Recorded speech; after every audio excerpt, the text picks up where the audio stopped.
ಶ್ರೀ ಗುರುಗಣಪತಿಭ್ಯಾಂ ನಮಃ. ಶ್ರೀ ಶಾರದಾಂಬಾಯೈ ನಮಃ. ಎಲ್ಲ ನನ್ನ ಆತ್ಮೀಯ ವೀಕ್ಷಕ ಬಂಧುಗಳಿಗೆ ನಮಸ್ಕಾರ. ವೀಕ್ಷಕರೇ, ಶ್ರೀ ವಿಶ್ವಾವಸುನಾಮ ಸಂವತ್ಸರ ಉತ್ತರಾಯಣ ವಸಂತ ಋತು ವೈಶಾಖ ಮಾಸ ಮೇ ತಿಂಗಳ ಮಾಸ ಭವಿಷ್ಯಗಳನ್ನು ನೋಡೋಣ. ಮೇ ತಿಂಗಳಲ್ಲಿ ಬಹಳಷ್ಟು ಗ್ರಹಗಳ ಪರಿವರ್ತನೆ ಅನ್ನುವಂಥದ್ದು ಉಂಟಾಗುತ್ತೆ. ಇದು ಬಹಳ ವಿಶೇಷ ಅಂತ ಕೂಡ ಹೇಳ್ಬೋದು. ಯಾಕೆಂತ ಹೇಳಿದರೆ, ವರ್ಷಕ್ಕೊಮ್ಮೆ ಒಂದು ರಾಶಿಯನ್ನು ಬದಲಾಯಿಸುವಂತಹ ಗುರು ಪರಿವರ್ತನೆ, 1.5 ವರ್ಷಗಳಿಗೆ ಒಂದೊಂದು ರಾಶಿಯನ್ನು ಪರಿವರ್ತನೆ ಆಗುವಂತಹ ರಾಹುಕೇತುಗಳ ಒಂದು ಬದಲಾವಣೆ, ಇದೆಲ್ಲವೂ ಕೂಡ ಈ ಮೇ ತಿಂಗಳಲ್ಲಿ ಉಂಟಾಗುವಂಥದ್ದಿರುತ್ತೆ. ಈ ಒಂದು ಪರಿವರ್ತನೆಗಳು ಬಹಳ ವಿಶೇಷ ಅಂತ ಕೂಡ ಹೇಳ್ಬೋದು. ಏಕೆಂದರೆ ಎಷ್ಟೋ ಜನಕ್ಕೆ ಗುರುಬಲದ ಪ್ರಾರಂಭ ಇರುತ್ತೆ. ರಾಹುಕೇತುಗಳಿಂದ ಸರ್ಪದೋಷಗಳಿಗೆ ಒಂದು ಪರಿಹಾರಗಳು ಸಿಗುವಂಥದ್ದಿರುತ್ತೆ. ಈ ಎಲ್ಲ ನಿಟ್ಟಿನಲ್ಲಿ ಗುರು ಮತ್ತು ರಾಹುಕೇತುಗಳ ಪರಿವರ್ತನೆ ಅತ್ಯಂತ ಪ್ರಮುಖ ಪಾತ್ರಗಳನ್ನು ವಹಿಸುತ್ತೆ. ಇದೆಲ್ಲದೂ ಕೂಡ ಮೇ ತಿಂಗಳಲ್ಲಿ ನಡೆಯುವಂಥದ್ದಿರುತ್ತೆ. ಮೇ 6ನೇ ತಾರೀಕು ಬುಧ ಮೇಷರಾಶಿಯನ್ನು ಪ್ರವೇಶ ಮಾಡ್ತಾನೆ. ಮೇ 14ನೇ ತಾರೀಕು ಸೂರ್ಯ ವೃಷಭ ರಾಶಿಯನ್ನು ಪ್ರವೇಶ ಮಾಡ್ತಾನೆ. ಅದೇ ದಿವಸ ಮೇ 14ನೇ ತಾರೀಕು ಗುರುಬ್ರಹ್ಮ ವೃಷಭ ರಾಶಿಯಿಂದ ಮಿಥುನ್ ರಾಶಿಯನ್ನು ಪ್ರವೇಶ ಮಾಡ್ತಾನೆ. ಮೇ 18ನೇ ತಾರೀಕು ರಾಹು ಕುಂಭರಾಶಿಗೆ ಬಂದರೆ ಕೇತು ಸಿಂಹರಾಶಿಯನ್ನು ಪ್ರವೇಶ ಮಾಡ್ತಾನೆ. ಮೇ 23ನೇ ತಾರೀಕು ಬುಧ ಮತ್ತೊಮ್ಮೆ ಮೇಷರಾಶಿಯಿಂದ ವೃಷಭ ರಾಶಿಯನ್ನು ಪ್ರವೇಶ ಮಾಡ್ತಾನೆ. ಈ ಎಲ್ಲ ಗ್ರಹಗಳ ಒಂದು ಪರಿವರ್ತನೆ ಮೇ ತಿಂಗಳಲ್ಲಿ ನಡೆಯುವಂಥದ್ದಿರುತ್ತೆ. ಈ ಬದಲಾಗುವಂತಹ ಗ್ರಹಗಳಿಂದ ಮೇ ತಿಂಗಳಲ್ಲಿ ಮಕರ ರಾಶಿಯವರ ಮಾಸ ಭವಿಷ್ಯ ಹೇಗಿರುತ್ತೆ ಅನ್ನುವಂಥದ್ದನ್ನು ನೋಡೋಣ. ಮಕರ ಲಗ್ನ ಮಕರ ರಾಶಿಯವರಿಗೆ 7.5 ಬಿಡುಗಡೆ ಬಹಳ ಶುಭ ಫಲಗಳನ್ನು ಕೊಡುತ್ತೆ. ಶನಿ ಪರಾಕ್ರಮದಲ್ಲಿ ಸಂಚಾರ ಮಾಡ್ತಾ ಇರ್ತಾನೆ, ಖಂಡಿತ ಶುಭ. ಗುರುಬಲ ಅನ್ನುವಂಥದ್ದು ಕೂಡ ಮೇ 14ರ ನಂತರದಲ್ಲಿ ಮುಗಿಯುವಂಥದ್ದಿರುತ್ತೆ.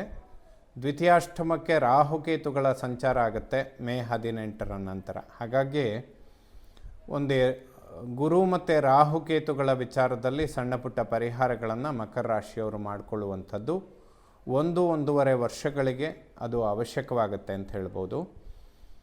ಆರೋಗ್ಯದ ವಿಚಾರಗಳಿಗೆ ಈ ಮೇ ತಿಂಗಳಲ್ಲಿ ಕುಜನ ದೃಷ್ಟಿ ಅನ್ನುವಂಥದ್ದು ನೇರವಾಗಿ ಲಗ್ನ ರಾಶಿಯ ಮೇಲೆ ಬೀಳುತ್ತೆ. ಜೀರ್ಣಕ್ರಿಯೆ, ಡೈಜೆಷನ್, ಹೊಟ್ಟೆಗೆ ಸಂಬಂಧಪಡುವಂತಹ ಆರೋಗ್ಯದ ವಿಚಾರಗಳು, ಸ್ವಲ್ಪ ಉಷ್ಣ ಪ್ರಕೋಪಗಳು ಶಾರೀರಿಕವಾಗಿ ಹೆಚ್ಚಾಗುವಂಥದ್ದು, ಇದೆಲ್ಲ ಕುಜ ಕರ್ಕಾಟಕದಲ್ಲಿದ್ದು ಜನ್ಮ ಲಗ್ನ ರಾಶಿಯನ್ನು ನೋಡಿದಾಗ ಉಂಟಾಗುವಂಥದ್ದು.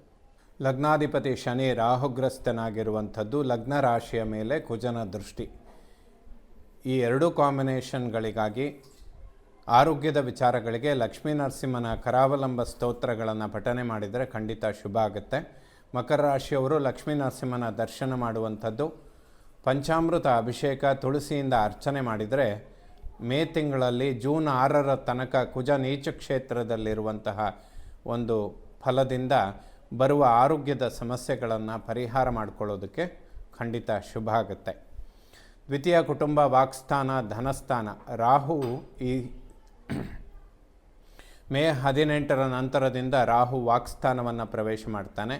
ಸ್ವಲ್ಪ ವಾಕ್ಯಗಳನ್ನು ಸೌಮ್ಯ ಮಾಡಿಕೊಳ್ಳಿ, ವಾಗ್ವಾದಗಳಿಗೆ ಹೋಗಬೇಡಿ. ಧನಾಗಮನಗಳನ್ನು ಸ್ವಲ್ಪ ವಿಳಂಬ ಮಾಡ್ತಾನೆ, ಧನ ವ್ಯಯಗಳನ್ನು ಸ್ವಲ್ಪ ಜಾಸ್ತಿ ಮಾಡ್ತಾನೆ. ಸಂಪೂರ್ಣ 1.5 ವರ್ಷಗಳ ಕಾಲ ಆ ರಾಹು ಸಂಬಂಧವಾಗಿ ಸುಬ್ರಹ್ಮಣ್ಯನ ಸ್ತೋತ್ರಗಳನ್ನು ಪಠನೆ ಮಾಡಿದರೆ ಹಣಕಾಸಿನ ವಿಚಾರಗಳಲ್ಲಿ ಮಕರ ರಾಶಿಯವರು ಅಭಿವೃದ್ಧಿಗಳನ್ನು ಕಾಣ್ಬೋದು. 3ನೇ ಮನೆಯನ್ನು ಒಡಹುಟ್ಟು ಸೋದರ ಪರಾಕ್ರಮ ಸ್ಥಾನ, ಆ ಸ್ಥಾನದಲ್ಲಿ ಶನಿ ರಾಹುಗ್ರಸ್ತನಾಗುವಂಥದ್ದು.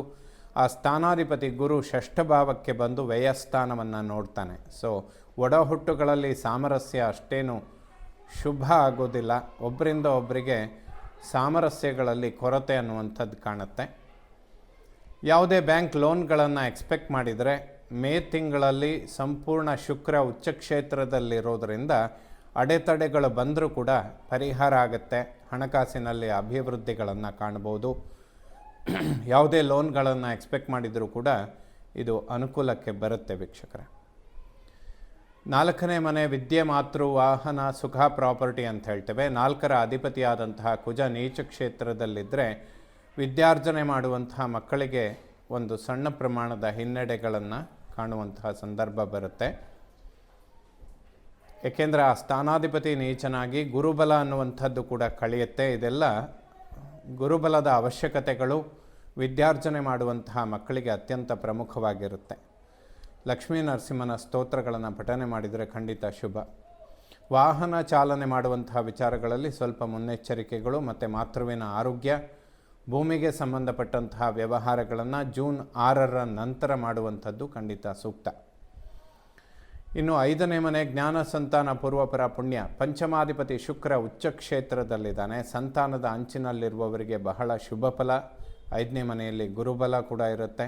ಶುಕ್ರ ಕಳೆದ 4-5 ತಿಂಗಳಿಂದ ಉಚ್ಚ ಕ್ಷೇತ್ರದಲ್ಲಿದ್ದಾನೆ. ಮಕರ ರಾಶಿಯವರಿಗೆ ಒಂದು ರೀತಿ ಬೋನಸ್ ಅಂತ ಹೇಳ್ಬೋದು. ಗುರು ಆರಾಧನೆ ಮಾಡಿ, ಗುರುಗಳ ದರ್ಶನ ಮಾಡಿ, ಲಕ್ಷ್ಮೀ ನರಸಿಂಹನ ಸ್ತೋತ್ರಗಳನ್ನು ಪಠನೆ ಮಾಡಿ. ಜೂನ್ 6ರ ತನಕ ಮಕರ ರಾಶಿಯವರಿಗೆ ಅತ್ಯಂತ ಅವಶ್ಯಕವಾದಂತಹ ಪರಿಹಾರ. 6ನೇ ಮನೆಯನ್ನು ಶತ್ರು ಋಣ ರೋಗಸ್ಥಾನ. ಷಷ್ಠಾಧಿಪತಿ ಬುಧ ಸೂರ್ಯನ ಜೊತೆ ಉಚ್ಚ ಕ್ಷೇತ್ರದಲ್ಲಿರ್ತಾನೆ. ಬುಧಾದಿತ್ಯ ಯೋಗ. ಕುಂಭಲಗ್ನ, ಕುಂಭರಾಶಿ ಅಥವಾ ಮಕರ ರಾಶಿಯವರಿಗೆ 4ನೇ ಮನೆಯಲ್ಲಿ ಸೂರ್ಯ ಉಚ್ಚನಾಗುವಂಥದ್ದು ವಾಹನದ ತೊಡಕುಗಳನ್ನು ಸ್ವಲ್ಪ ಕೊಡುತ್ತೆ. ಏಕೆಂದರೆ ಅಷ್ಟಮಾಧಿಪತಿ ಸೂರ್ಯ 4ನೇ ಮನೆಯಲ್ಲಿ ಉಚ್ಚನಾಗಿದ್ದರೆ ವಾಹನದಿಂದ ಸಣ್ಣ ಪುಟ್ಟ ಕಂಟಕಗಳು, ವಾಹನದಿಂದ ಧನವ್ಯಯ ಆಗುವಂತಹ ಸಂದರ್ಭಗಳು ಸ್ವಲ್ಪ ಜಾಸ್ತಿ ಇರುತ್ತೆ. ಮೇ 14ರ ನಂತರ ಸೂರ್ಯ ವೃಷಭ ರಾಶಿಯನ್ನು ಪ್ರವೇಶ ಮಾಡಿದ ಮೇಲೆ ಆ ದೋಷಗಳಿಗೆ ಒಂದು ಪರಿಹಾರ ಅನ್ನುವಂಥದ್ದು ಸಿಗುತ್ತೆ. ಯಾವುದೇ ಶತ್ರುಬಾಧೆಗಳಿರೋದಿಲ್ಲ. ಒಬ್ಬರಿಂದ ಒಬ್ಬರಿಗೆ ಅನುಕೂಲಗಳಾಗುತ್ತೆ. ಅಭಿವೃದ್ಧಿಗಳನ್ನು ಖಂಡಿತ ಎಕ್ಸ್ಪೆಕ್ಟ್ ಮಾಡ್ಬೋದು. 7ನೇ ಮನೆಯನ್ನು ಮಾಂಗಲ್ಯ, ವಿವಾಹ, ದಾಂಪತ್ಯ. ಸಪ್ತಮದಲ್ಲಿ ಕುಜ ನೀಚ ಕ್ಷೇತ್ರದಲ್ಲಿರೋದರಿಂದ ದಂಪತಿಗಳ ನಡುವೆ ಆರೋಗ್ಯದಲ್ಲಿ ಸಣ್ಣ ಪುಟ್ಟ ವ್ಯತ್ಯಾಸಗಳು ಉಂಟಾಗುತ್ತೆ. ಅದರಲ್ಲೂ ಕೂಡ ರಕ್ತದೋಷ, ಮಧುಮೇಹ ಅಥವಾ ರಕ್ತದೊತ್ತಡ ಇರುವಂತಹ ಸಮಸ್ಯೆಗಳಿರುವಂಥವರಿಗೆ ಸ್ವಲ್ಪ ಜಾಸ್ತಿ ಸಮಸ್ಯೆಗಳನ್ನು, ಕುಜ ರಕ್ತಕಾರಕನಾಗಿ ಮಾಂಗಲ್ಯ ಸ್ಥಾನದಲ್ಲೇ ನೀಚನಾಗೋದ್ರಿಂದ ದಂಪತಿಗಳು ಸ್ವಲ್ಪ ಆರೋಗ್ಯದ ಬಗ್ಗೆ ಹೆಚ್ಚಿನ ಗಮನ ಕೊಡುವಂಥದ್ದು ಸೂಕ್ತ. ಲಕ್ಷ್ಮೀ ನರಸಿಂಹನ ಆರಾಧನೆ ದರ್ಶನ ಮಾಡಿದರೆ ಈ ದೋಷವನ್ನು ಪರಿಹಾರ ಮಾಡಿಕೊಳ್ಬೋದು. ವಿವಾಹದ ಅಂಚಿನಲ್ಲಿರುವವರಿಗೆ ಈಗ ಗುರುಬಲ ಅನ್ನುವಂಥದ್ದು ಮುಕ್ತಾಯ ಆಗುತ್ತೆ ಮೇ 14ರ ನಂತರದಲ್ಲಿ. ಸೆಪ್ಟೆಂಬರ್, ಅಕ್ಟೋಬರ್, ನವೆಂಬರ್ ತಿಂಗಳಲ್ಲಿ ಮತ್ತೊಮ್ಮೆ ಗುರುಬಲ ಅನ್ನುವಂಥದ್ದು ಬರುತ್ತೆ. ಸೊ ವಿವಾಹದ ಆಕಾಂಕ್ಷಿಗಳು ಗುರುಬಲ ಬಂದಾಗ ಶುಭ ಕಾರ್ಯಗಳನ್ನು ಮಾಡುವಂಥದ್ದು ಉತ್ತಮ. ಅಷ್ಟಮವನ್ನು ಮೃತ್ಯುಸ್ಥಾನ ಅಂತ ಹೇಳ್ತೇವೆ. ಆ ಸ್ಥಾನಾಧಿಪತಿ ಸೂರ್ಯ ಸುಖ ಸ್ಥಾನದಲ್ಲಿ ಉಚ್ಚನಾಗಿರ್ತಾನೆ. ಏಪ್ರಿಲ್ 14ರಿಂದ ಮೇ 14ರ ಸಮಯ ಏನಿದೆ ಇದು ಮಕರ ರಾಶಿಯವರಿಗೆ ಸ್ವಲ್ಪ ತೊಡಕುಗಳನ್ನು ಉಂಟು ಮಾಡುತ್ತೆ. ಪ್ರಾಪರ್ಟಿ ವಿಚಾರದಲ್ಲಾಗ್ಬೋದು ಅಥವಾ ವಾಹನಕ್ಕೆ ಸಂಬಂಧಪಡುವಂತಹ ವಿಚಾರಗಳಲ್ಲಿ. ಮೇ 14ರ ನಂತರ ಉತ್ತಮ ಪರಿಸ್ಥಿತಿಗಳನ್ನು ಕಾಣಬಹುದು. 9ನೇ ಮನೆ ಭಾಗ್ಯಸ್ಥಾನ. ಭಾಗ್ಯಾಧಿಪತಿ ಬುಧ ಪಂಚಮದಲ್ಲಿರ್ತಾನೆ. ಭಾಗ್ಯೋದಯಗಳನ್ನು ಕಾಣೋದಕ್ಕೆ ಸಾಧ್ಯ, ಯಾವುದೇ ಸಮಸ್ಯೆಗಳಿರೋದಿಲ್ಲ. 10ನೇ ಮನೆ ಕರ್ಮ ಉದ್ಯೋಗ ಸ್ಥಾನ. ಕರ್ಮಾಧಿಪತಿ ಶುಕ್ರ ಉಚ್ಚ ಕ್ಷೇತ್ರದಲ್ಲಿದ್ದಾನೆ. ಮಕರ ರಾಶಿಯವರು ಯಾವುದೇ ಉದ್ಯೋಗದ ಪರಿವರ್ತನೆ ಅಥವಾ ಬಡ್ತಿ ಪ್ರಮೋಷನ್ಗಳನ್ನು ಎಕ್ಸ್ಪೆಕ್ಟ್ ಮಾಡಿದರೆ ಖಂಡಿತ ಅಭಿವೃದ್ಧಿ ಆಗುತ್ತೆ. ಶುಕ್ರ ಇನ್ನೂ 1 ತಿಂಗಳ ಕಾಲ ಉಚ್ಚ ಕ್ಷೇತ್ರದಲ್ಲೇ ಇರ್ತಾನೆ. ಇದರ ಸಂಪೂರ್ಣ ಶುಭ ಫಲಗಳನ್ನು ಮಕರ ರಾಶಿಯವರು ಪಡೆಯೋದಕ್ಕೆ ಸಾಧ್ಯ ಆಗುತ್ತೆ. ಏಕಾದಶವನ್ನು ಲಾಭಸ್ಥಾನ. ಲಾಭಾಧಿಪತಿ ಕುಜ ನೀಚ ಕ್ಷೇತ್ರದಲ್ಲಿದ್ದರೆ ಭೂಮಿಗೆ ಸಂಬಂಧಪಡುವಂತಹ ವಿಚಾರಗಳು ಸ್ವಲ್ಪ ಹಿನ್ನಡೆ ಆಗುತ್ತೆ. ಜೂನ್ 6ರ ತನಕ ಇಂತಹ ವಿಚಾರಗಳು ಸ್ವಲ್ಪ ಹೆಚ್ಚಾಗಿ ನಡೆಯುತ್ತೆ. ಪ್ರಾಪರ್ಟಿ, ಭೂಮಿಗೆ ಸಂಬಂಧಪಡುವ ವಿಚಾರ ಮತ್ತು ವಾಹನಕ್ಕೆ ಸಂಬಂಧಪಡುವಂತಹ ವಿಚಾರಗಳು ಸ್ವಲ್ಪ ಹಿನ್ನಡೆಯಲ್ಲಿರುತ್ತೆ. ಗಡಿಬಿಡಿ ಮಾಡದೇ ಇರೋದು ಉತ್ತಮ ಮಕರ ರಾಶಿಯವರಿಗೆ. ವ್ಯಯಸ್ಥಾನವನ್ನು ಮೋಕ್ಷಸ್ಥಾನ. ವ್ಯಯಾಧಿಪತಿ ಗುರು ಷಷ್ಠದಲ್ಲಿದ್ದು ವ್ಯಯಭಾವವನ್ನು ನೋಡ್ತಾನೆ.